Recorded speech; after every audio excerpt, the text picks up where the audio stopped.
ever eaten almost the same meal on two different occasions, taking what you thought was the right amount of insulin, and you got completely different blood sugar results? One day, a beautiful glucose curve. Oh, you're all excited. And then another day, you ask yourself, who invited this blood sugar spike? Well, the food may not be the whole story to this topic of discourse. Your insulin sensitivity can actually change throughout the day, and understanding your own pattern could help you make smarter decisions about when you eat, what you eat, and how you manage your insulin. So now I need you all to relax and stay till the end of the video. Let's talk about this. What is insulin sensitivity?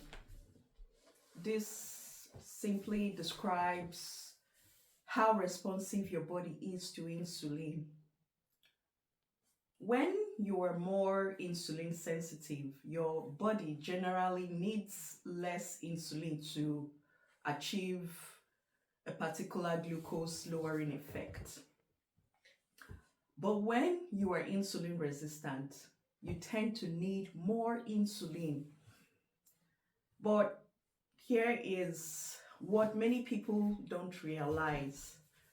Your insulin sensitivity isn't necessarily the same at, let's say, 7 a.m., 1 p.m., and 8 p.m. Our bodies follow a roughly 24-hour biological rhythm, which is called the circadian rhythm. Hormones, sleep, physical activity, food, and our entire body clock can all influence how glucose is actually metabolized.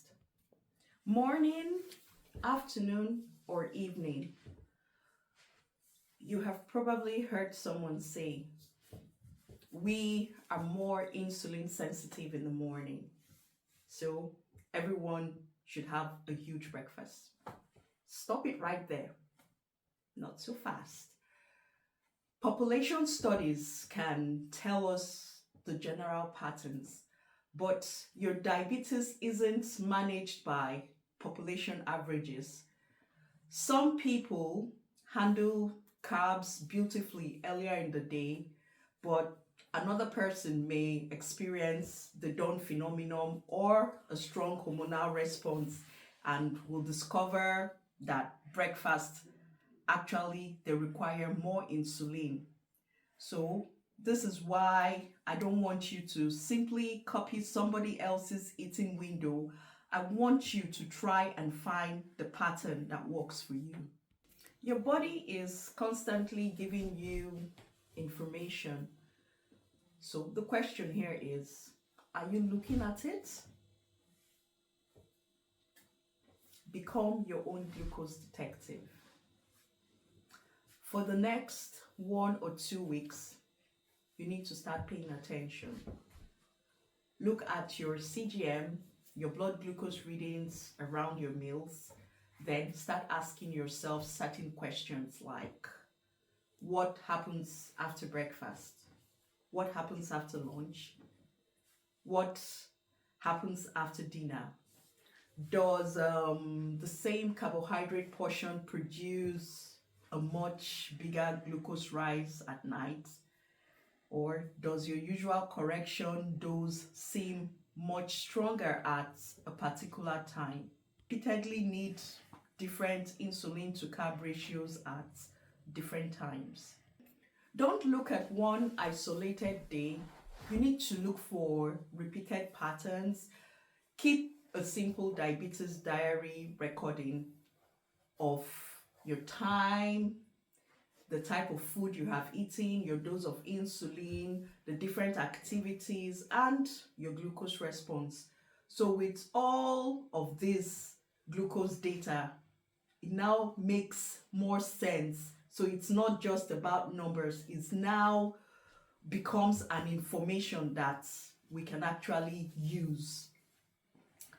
Now, think about meal timing. So this is where things become very, very interesting.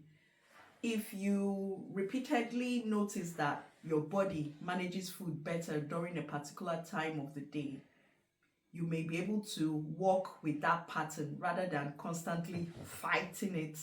So, for example, instead of saving your biggest carb heavy meal for very late at night, you could actually move more of that meal earlier on in the day. Could dinner be earlier? Could late night snacking be reduced? Could your meals become more consistent? So this isn't about you starving yourself. It's certainly isn't carbs are forbidden after 6 p.m. This is what most people think. So it's about asking, when does my body appear best equipped to handle my meals? Then you now start to build sustainable eating patterns around all that information that you have gathered. If you use insulin, this is very important. Meal timing doesn't mean randomly reducing or increasing your insulin. If you use multiple daily insulin injections, you may discover that your insulin-to-carb ratio or your correction factor doesn't behave exactly the same throughout the day. If you use an insulin pump, your system may allow different settings at different times because insulin requirements can vary. But significant insulin setting changes should always be discussed with your diabetes team, especially if you experience recurrent hypoglycemic episodes. So what are we looking out for?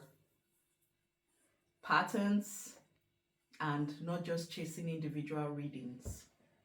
My big takeaway: diabetes management isn't just what did I eat? You need to start asking,